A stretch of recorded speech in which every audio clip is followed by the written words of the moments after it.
How do we handle the conflict that's happening in Israel right now?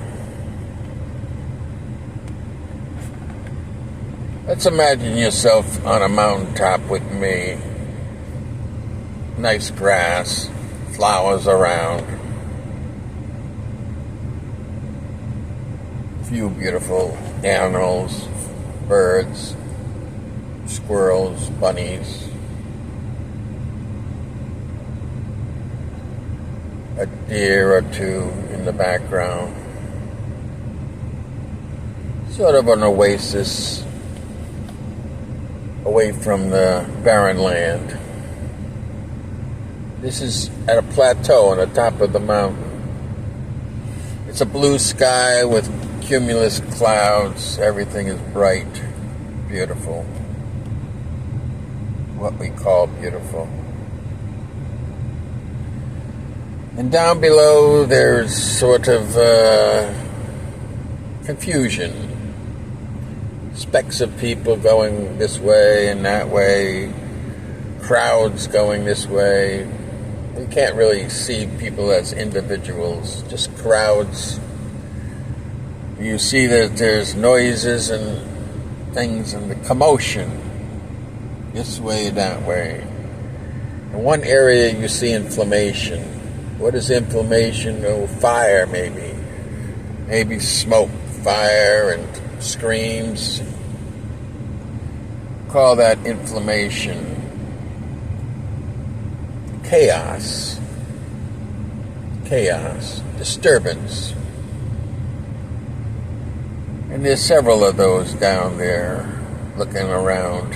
And we on a mountaintop enjoy a beautiful day. It's even foggy down below. It's not fog so much as smoky mist, or it's something's wrong. It's not bright down there at all. Might be from the fire. Might be from the fires and the smoke that comes up above. On a mountain, you see it, but you don't breathe it. We sit there looking out, mostly at the sky. We don't look down below that much. Why bother? Why not look at the beauty? Why not imagine we're in the clouds? Why would we imagine we'd be in chaos and why would we want to be in the smoke? But some say it's getting worse down there, you know. It's getting more and more smoke. It's starting to come this way. What do we do? Is there something we can do?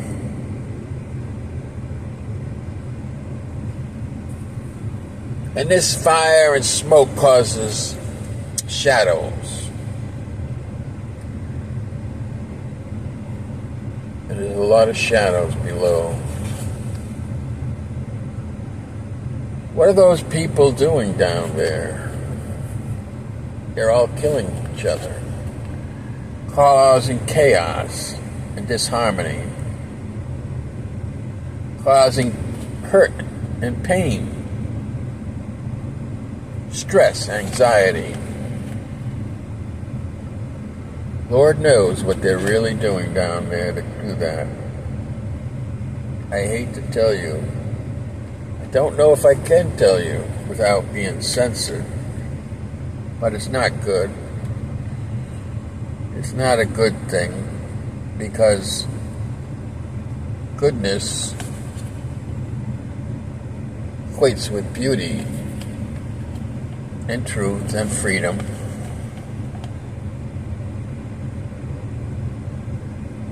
Now we must analyze that in order to be wise. We can't just say truth and beauty is good. Or can we? It's such a beautiful day. Why would we want to talk about the premise of good? and beauty when we can just jump ahead. We've done it in the past, and we'll do it again.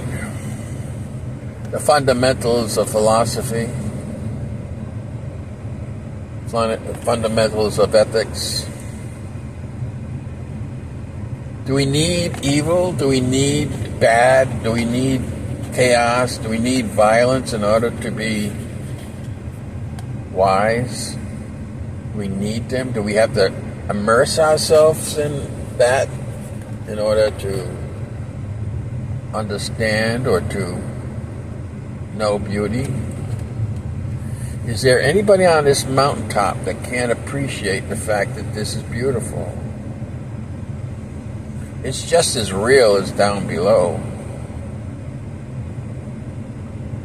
It really is.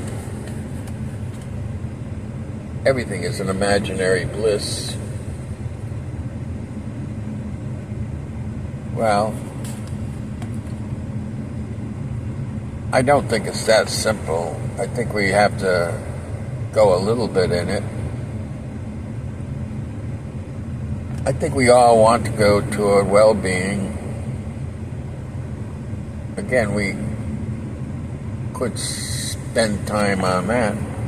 Let's assume for the day that we accept the fact that freedom, truth, beauty, and goodness and betterment is something we aim for, especially betterment, when we talk what is best for us.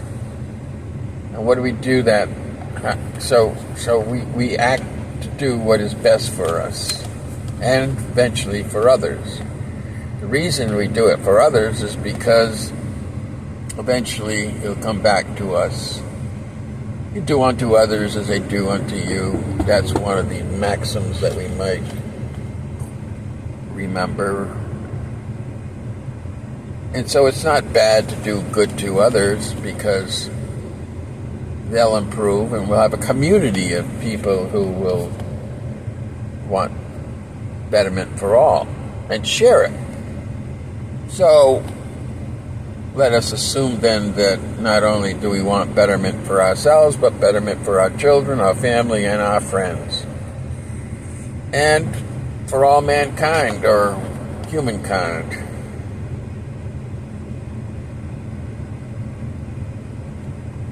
And it's as simple as that, is not that the answer?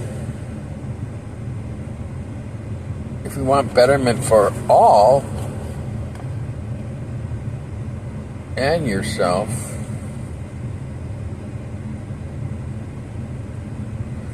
would you need to control other people? It's not controlling other people or seeking power and property and control to gather property in order to be in control. Is that not in effect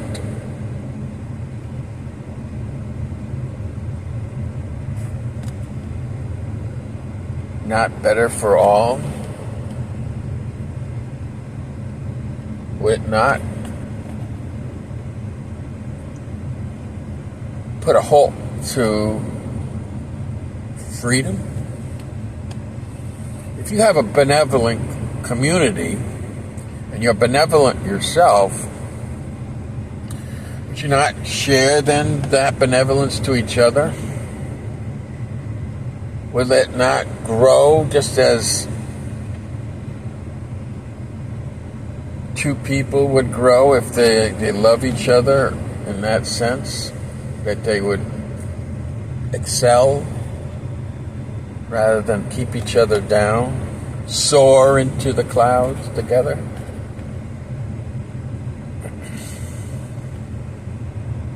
Would not a community build when they are sharing their goodwill to each other?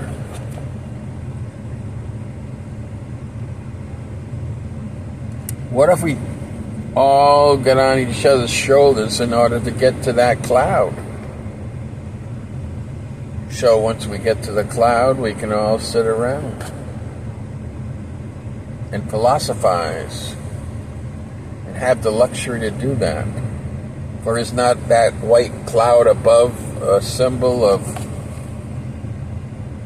ultimate beauty and truth and freedom, where we can float around and not worry about the anxieties of humans and the animal needs that they have and develop and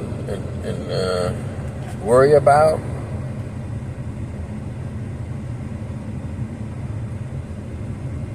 Where we know all, and when we know all, we accept all,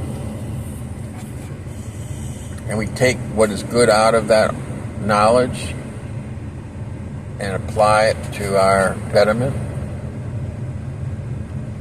and therefore become wise. And would not justice be a part of that, and freedom and truth and beauty? Isn't that the ultimate beauty?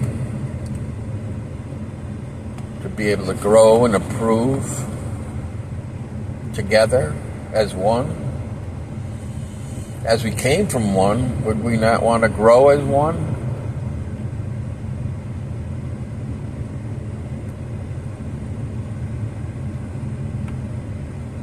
Why are they fighting below? Why are they'll never get to the top of the mountain. How can they when they keep dragging each other down into the chaos? It's quicksand.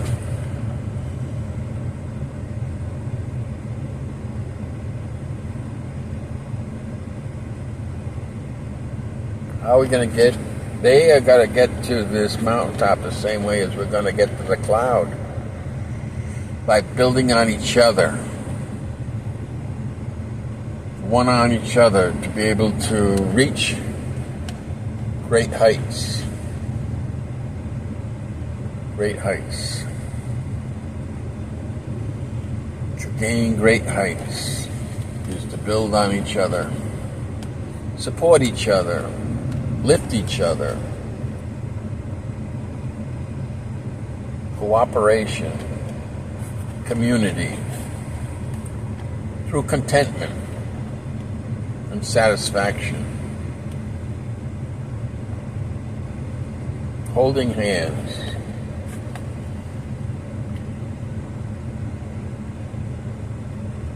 Sharing ideas.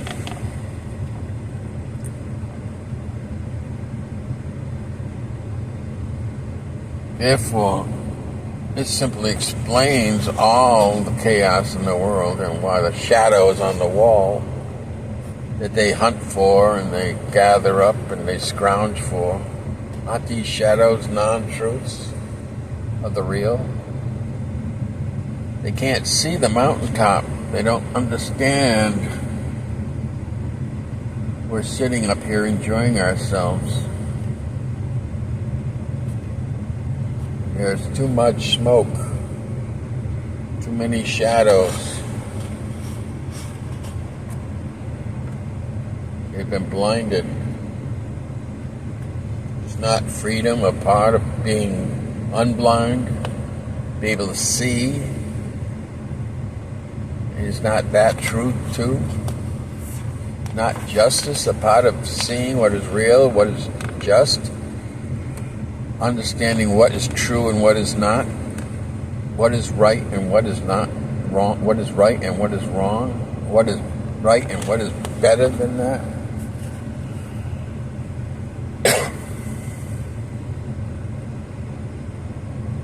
All we have to do is realize this, and all those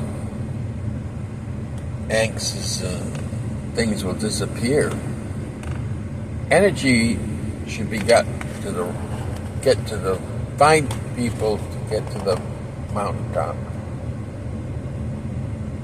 Get to the mountaintop. Find someone who will help become the human ladder to the mountaintop.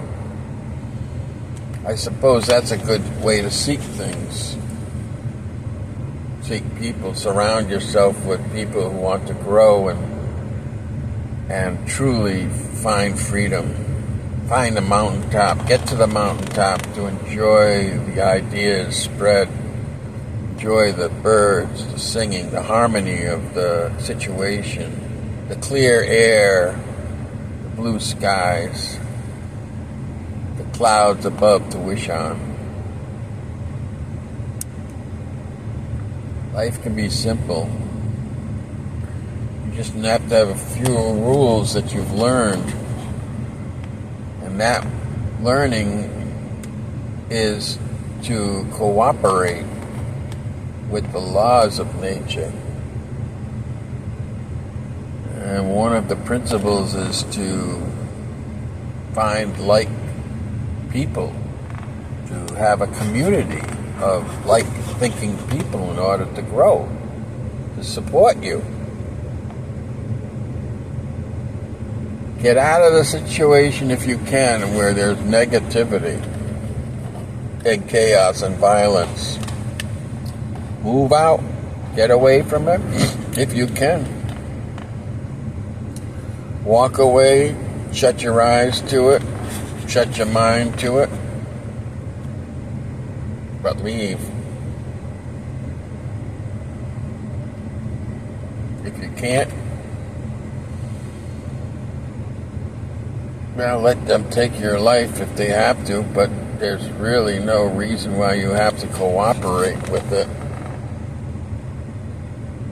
There's just no reason why you should give your principles away. Even in death, you can have freedom if you have your principles intact. We're all going to perish someday. It's just a matter of taking an opportunity to grow while we're here. Everything can be an opportunity. Hardship can be an opportunity to grow. Come to realizations of what's important and what is not. And to follow those realizations, set them in foundation of your thinking in order to act upon. Whatever you learn from hardships and opportunities, or opportunities come from hardships,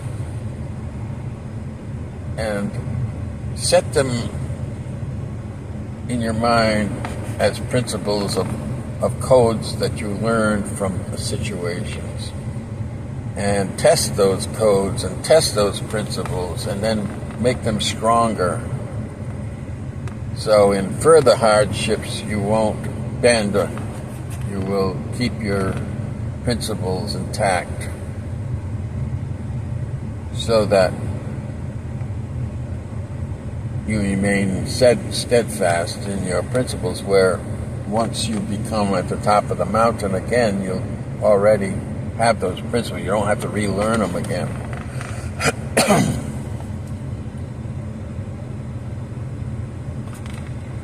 Life is simple.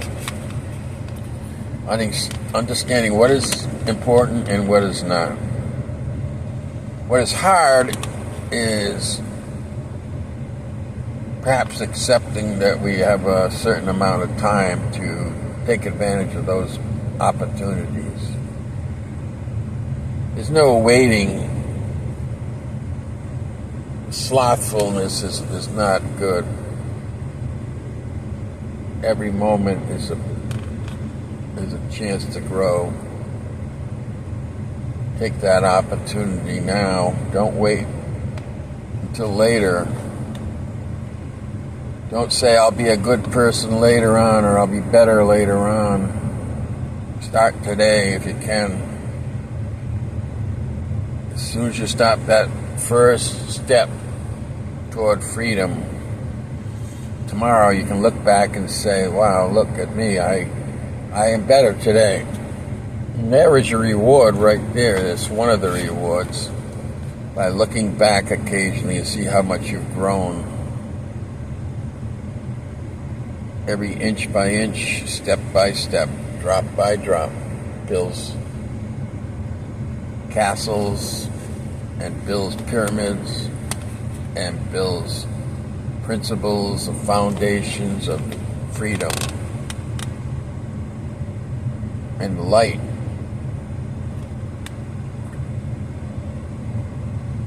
Anger begets anger. Violence begets violence. Chaos adds to chaos. Must start going toward the mountaintop. Learning the principles to getting there. There's little tricks, little principles you have to learn. Get into a community to grow.